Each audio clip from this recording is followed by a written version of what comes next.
तन्मामवतु तद्वक्तारमवतु अवतु मामवतु वक्तारम्।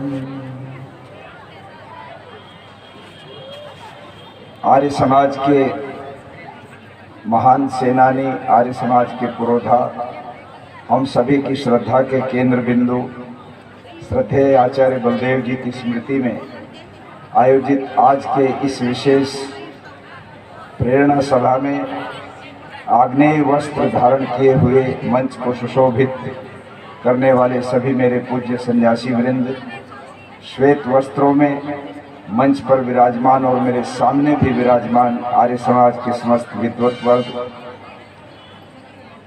पूरे क्षेत्र से दूर दूर से आए हुए सभी मेरे सम्मानित बुजुर्गों, माताओं, बहनों, नौजवान भाइयों और प्यारे बच्चों, आज हम और आप एक ऐसे महान व्यक्तित्व से प्रेरणा लेने के लिए यहाँ पर एकत्रित हुए हैं, जिनके जीवन की दो बातें विशेष रूप से जिनको मैं अपने विचारों में बांध करके आपके सामने रखना चाहता हूँ।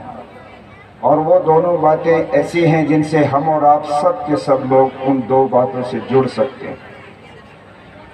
श्रद्धेय आचार्य बलदेव जी ने अपने जीवन को जिस प्रकार से आर्य समाज को समर्पित करके प्रारंभ किया, वो एक कॉलेज के विद्यार्थी थे और कॉलेज की पढ़ाई भी की, परंतु उसके पश्चात उन्होंने संस्कृत, अष्टाध्यायी, महाभाष्य आदि सब कुछ भी पढ़ा।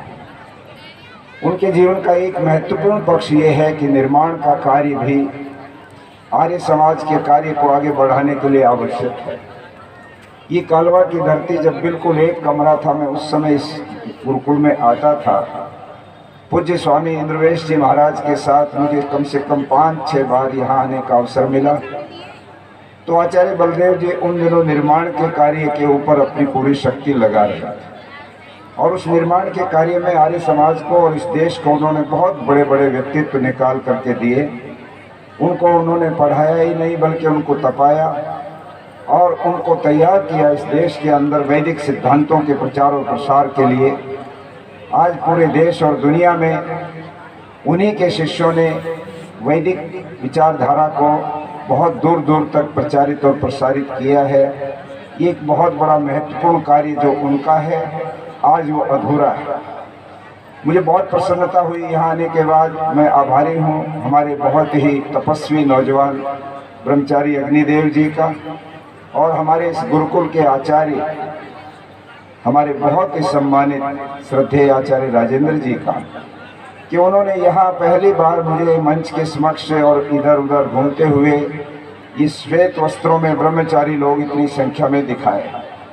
मैं बहुत इस बारे में अपने विद्वानों के बीच में प्राय चर्चा करता हूँ कि आने वाला समय हमारे सामने, जिस समय कभी भी वेद के विचार पर, वैदिक सिद्धांत पर अगर शास्त्रार्थ हो जाए, तो वर्तमान पीढ़ी के विद्वान जिस प्रकार से तेजी के साथ समाप्त होते जा रहे हैं, एक एक दुनिया से विदा हो रहा है, या जो बचे हैं वो भी इतनी आयु को प्राप्त कर चुके हैं कि वो प्रचार प्रसार में उनका समय नहीं लग पाता है, तो आखिर उस समय कौन थामेगा इस बात को अपने हाथ में, ये एक विचार की बात है।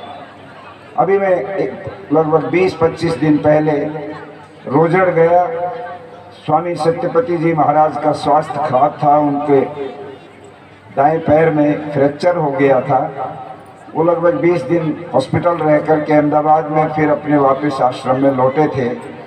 तो उनसे मिलने की भी इच्छा थी। अहमदाबाद में भी कुछ दूसरे आर्य समाज के कार्य थे, वहाँ पर भी मैंने देखा कि 2 संस्थाएं 3 संस्थाएं वहाँ चलती हैं जहाँ पर विद्वान तैयार करने की योजना है उनकी। एक लड़कियों की संस्था है, एक दर्शन योग महाविद्यालय के माध्यम से दर्शन पढ़ने वाले नौजवान बनाए जाते हैं, और एक जो वानप्रस्थ साधक आश्रम है, वहाँ पर आर्य समाज के सन्यासी और विद्वान वहाँ पर कई मिले जो इस कार्य में समर्पित हैं। मैं ये मानता हूँ उसके बाद यदि कहीं ये काम हो सकता है, बहुत अच्छे प्रकार से हो सकता है, तो ये हमारी कालवा की पुण्य भूमि है, ये पवित्र धरती। यहाँ पर एक ऐसा व्यक्ति निष्णात आचार्य राजेंद्र, जो आचार्य बलदेव जी के सानिध्य में निरंतर रह करके जिन्होंने अपने आप को तैयार किया और तपाया, जिनकी बाह्य वृत्ति नहीं है, वो अभ्यंतर वृत्ति के व्यक्ति है और वो यहाँ बैठ करके जो निर्माण का कार्य बहुत आवश्यक है आर्य समाज के लिए, उसको कर सकते हैं। मैं आर्य समाज के जो अपेक्स बॉडी हमारी है सार्वदेशिक आर्य प्रतिनिधि सभा, उसकी तत्वावधान भी मैं देखता हूं कि हमारे पास जब तक निर्माण के कार्य के ऊपर गंभीरता से काम नहीं होगा तो हमारे भविष्य के लिए विद्वान तैयार नहीं होंगे। हमें बहुत चिंता की ये एक विषय है जिसके ऊपर हम सब लोग विचार करते हैं। इस पर हमारा यहाँ पर जितना विद्वत वर्ग बैठा हुआ है, जितना सन्यासी वर्ग है, उसको बहुत गंभीरता से सोचने की जरूरत है। दूसरी बात आचार्य बलदेव जी के जीवन की थी संघर्ष और आंदोलन। निर्माण के कार्य से जब वो आगे बढ़े तो उन्होंने इस देश के अंदर एक बहुत बड़ा कार्य, जो गोरक्षा का एक बहुत पुण्य कार्य था, जो महर्षि दयानंद ने छोड़ा था। ऋषि दयानंद की जिस समय लोगों ने जहर दे करके हत्या की, उनका बलिदान हुआ, उस समय वो परमपिता परमात्मा को ओम विश्वानि देव सवितर दुरितानि परास्व यद भद्रम तन्न आश्रय, ये मंत्र बोल करके कहते हैं, हे ईश्वर तूने अच्छी लीला की, तेरी इच्छा पूर्ण हो। ये जो समर्पण ऋषि दयानंद का परमपिता परमात्मा के समक्ष था, वहाँ पर उनके दिल से एक बात निकलती है कि तूने अच्छी लीला की।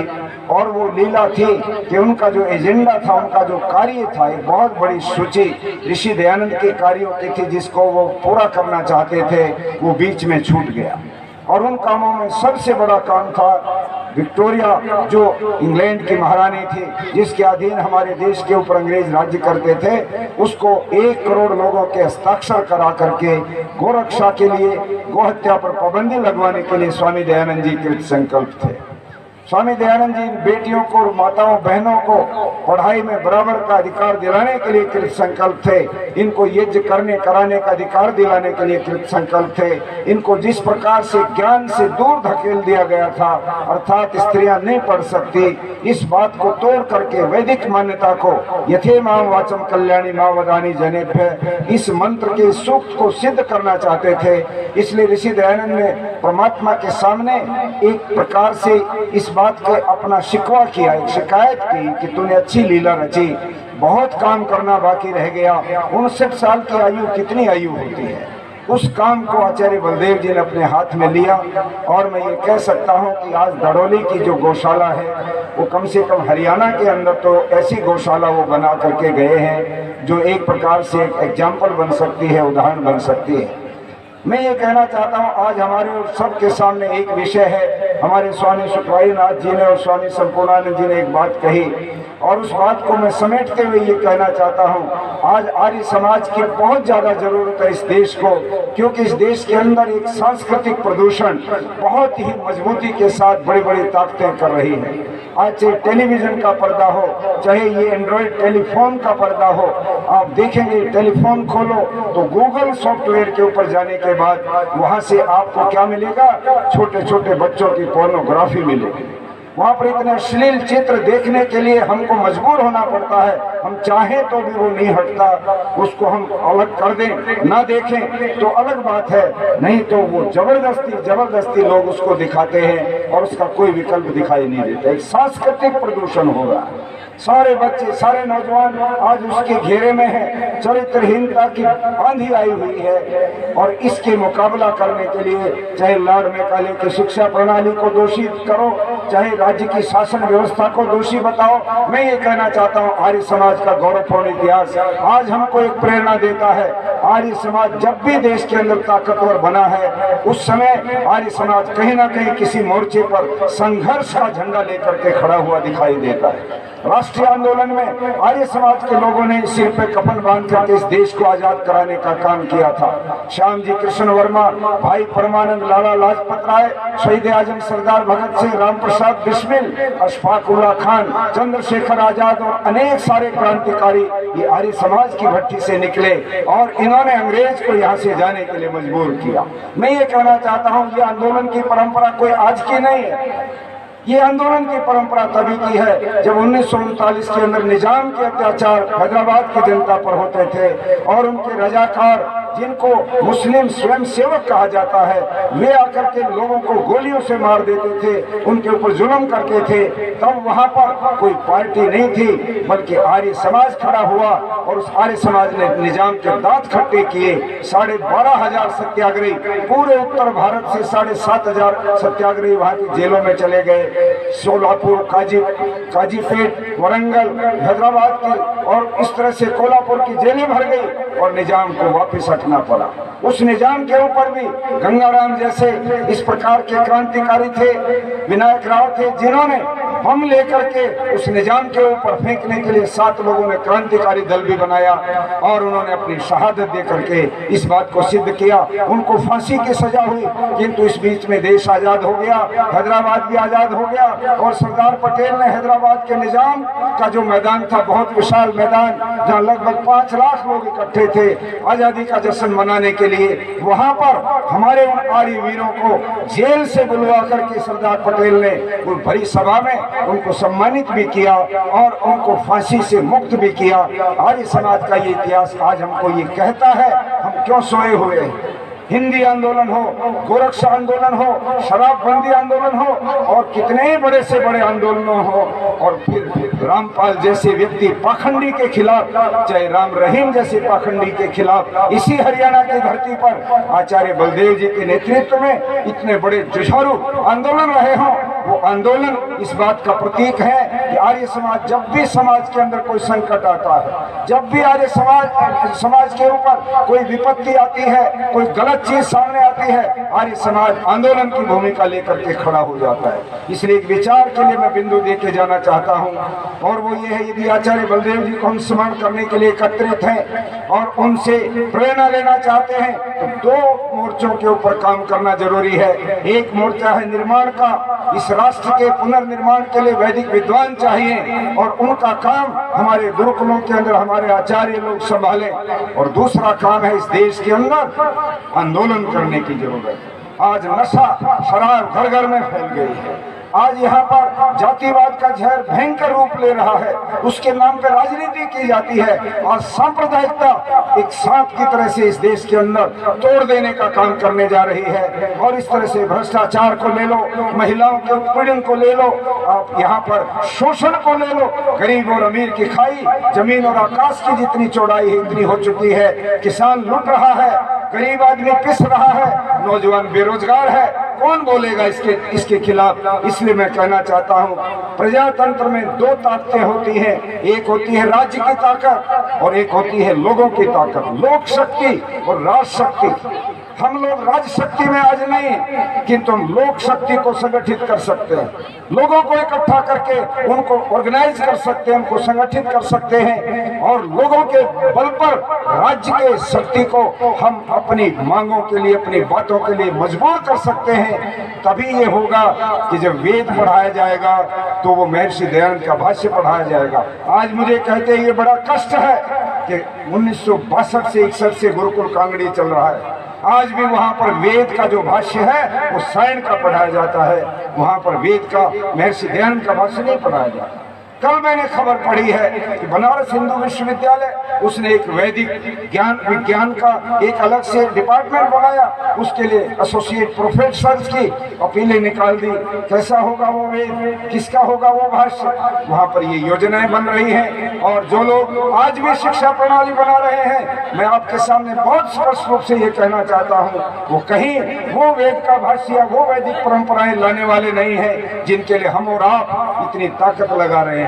वहां तो ये भी होगा कि कैसे धागा बांध करके, डोरा बांध करके, तिलक लगा करके, रोली और मोली के सिद्धांत क्या होते हैं, कैसे जलाभिषेक होता है किसी मूर्ति पर, कैसे दुग्धाभिषेक होता है, ये सारा पाखंड सिखाने के लिए और फलित ज्योतिष सिखाने के लिए आज सारी व्यवस्थाएं की जा रही हैं। नई शिक्षा प्रणाली में जो कुछ आ रहा है ये सारा का सारा अवैधिक विचार, अनार्ष विचार, वो सब उसमें भर दिया गया है। इसलिए जब तक हम खड़े नहीं होंगे ये नई शिक्षा नीति भी हमारे देश को भविष्य में बर्बाद करने वाली है। और जो लोग कर रहे हैं वो खुद पाखंडी हैं, वो हर जगह हम देखते हैं, जहां देखो वही मंदिर के सामने माथा घिसते दिखाई देते, जहाँ देखो वहीं पर कहीं ना कहीं नाटक करते दिखाई देते हैं, जहाँ देखो वहाँ कहीं ना कहीं बलि चढ़ाते दिखाई देते हैं। मैं ये कहना चाहता हूँ आर्य समाज को संगठित करना है। आओ सब मतभेद भुलाकर हम और आप मिलकर एक योजना बनाए। और ये हरियाणा तो भाई हमारे बिल्कुल ही एक तरह से पूरे दायरे के अंदर बंधा पड़ा है। आर्य समाज यहाँ खड़ा हो जाए। मुझे स्वामी ओमानंद जी याद आते हैं इस समय, जिस समय हरियाणा बना और उसके बाद चंडीगढ़ का आंदोलन चला। वो दिन आज हम भूलते नहीं, हम तो कॉलेज में पढ़ते थे उन दिनों, जब दिल्ली को घेरा हरियाणा वालों ने। हरियाणा में कम से कम भी लगभग 40 लाख लोग होंगे हरियाणा के, वहां दिल्ली चले गए और चुनौती दे दी केंद्र सरकार को कि चंडीगढ़ हमको देना पड़ेगा, नहीं तो हरियाणा जो है उबल रहा है पूरा का पूरा, हरियाणा में आग लग जाएगी। वो नेता थे, इस तरह का काम हुआ। स्वामी इंद्रवेश जी ने और स्वामी ओमानंद जी ने शराबबंदी का आंदोलन यहाँ पर किया 1992 के आसपास। तो चौधरी बंसीलाल को एक लाइन पर शराबबंदी लागू करनी पड़ी थी। आओ हम इकट्ठे होकर योजना बनाए और प्रोग्राम लेकर के जनता में जाएं। आज किसान आंदोलन चल रहा है। मैं नहीं चाहता था इस मंच पर ये बात मैं अपने मुंह से रखूं, किंतु स्वामी ब्रह्मानंद जी ने ये बात कही है। किसान जैसा मेहनत करने वाला ये वर्ग जो आज इस देश की जो है धरती माँ के सीने को चीर करके अनाज पैदा करता, सबका पेट भरता है, उसके साथ जो आज ज्यादती हो रही है, उसको जिस प्रकार से लांछित और कलंकित किया जा रहा है और बड़े बड़े लोग टेलीविजन के माध्यम से कर रहे हैं, ऐसे मौके पर आर्य समाज को इन सारे लोगों के साथ खड़ा हो जाना चाहिए। नहीं तो जब हम गांव में जाएंगे लोग हमसे सवाल पूछेंगे, हम जब जूझ रहे थे आप तो कहाँ सो रहे थे। मुझे बहुत दुख है इस बात का। कई हमारे आर्य समाज के नौजवान जो दिग्भ्रमित मुझे लगता हो रहे हैं, वो बड़े बड़े कुतर्क देते हैं। वो कहते हैं ये किसान ये तो टैक्स भी नहीं देते, इनके ऊपर तो इनकम टैक्स नहीं है, ये तो खूब पैसा इनको मिलता है, ये तो वहाँ जो है खूब पनीर की सब्जी खाते हैं, ये तो ये करते तो निठल्ले लोग हैं, काम करने वाले तो खेत में है, इसलिए ये कोई किसान आंदोलन नहीं है। आर्य समाज का कोई व्यक्ति अगर ये बात कहे, मैं ये मानता हूँ वो ऋषि दयानंद का अपमान कर रहा है। महर्षि दयानंद ने सत्यार्थ प्रकाश में लिखा है, किसान आदि परिश्रम करने वाले लोग राजाओं के भी राजा होते हैं। राजधर्म प्रकरण में आप पढ़िएगा। और उनके बाद शहीद आजम भगत सिंह के चाचा सरदार अजीत सिंह ने किसान आंदोलन चलाया था लुधियाना में लाला लाजपत राय के साथ, और नारा दिया था पगड़ी संभाल जट्टा पगड़ी संभाल ओए। ये उन्होंने बात कही थी उस समय। उसी क्रम में चौधरी छोटू राम ने ये काम किया जो आर्य समाजी थे। उसी क्रम में चौधरी चरण सिंह ने ये काम किया जो आर्य समाज जो है गाजियाबाद के 4 साल मंत्री रहे थे। और उसी क्रम के अंदर लाल बहादुर शास्त्री ने जो एक आर्य समाज की संस्था के स्नातक थे, उन्होंने भी जय जवान जय किसान किया। हम कहाँ किसान से अलग हो सकते हैं। इसलिए किसान के साथ कोई भी हो, कोई अन्याय करे, आप मोदी जी के समर्थक हो सकते हैं, आप स्वतंत्र हैं, खूब समर्थन कीजिए, किंतु अगर किसान के ऊपर अन्याय हो रहा है, हमको किसान के साथ अपनी सहानुभूति व्यक्त करने की जरूरत है। शमशेर जी ने ये जो लिखा है किसान और गो हत्या, इसका जो टाइटल दिया है इस पत्रिका का, मैं ये मानता हूं कि जब से हमारी केंद्र सरकार आई है उसके बाद जो गोमांस का निर्यात है 16% बढ़ा है, घटा नहीं। जबकि चुनाव के दौर के भाषण निकाल के पूछो, उस समय कहते ये पिंक रेवोल्यूशन मेरे हृदय में आग लगा देती है। जब मैं मांस के लोथड़े देखता हूँ गाय के और विदेश भेजे जाते हैं तब तो मुझे बड़ा वो लगता है, आग लग जाती है भीतर। मैं अगर सत्ता में आ गया तो मैं इसको एक कलम से बंद करूंगा। आज बंद नहीं हुआ। वही पिछले गृह राज्य मंत्री रिजिजू कहते हैं मैं गोमांस खाता हूँ, मुझे आप पाकिस्तान भेज के दिखाओ। मैं कहता हूँ इन बातों के कब तक हम पिछले रहेंगे। आर्य समाज का अपना स्वतंत्र एक ताकत है और सारा देश उसके साथ आएगा।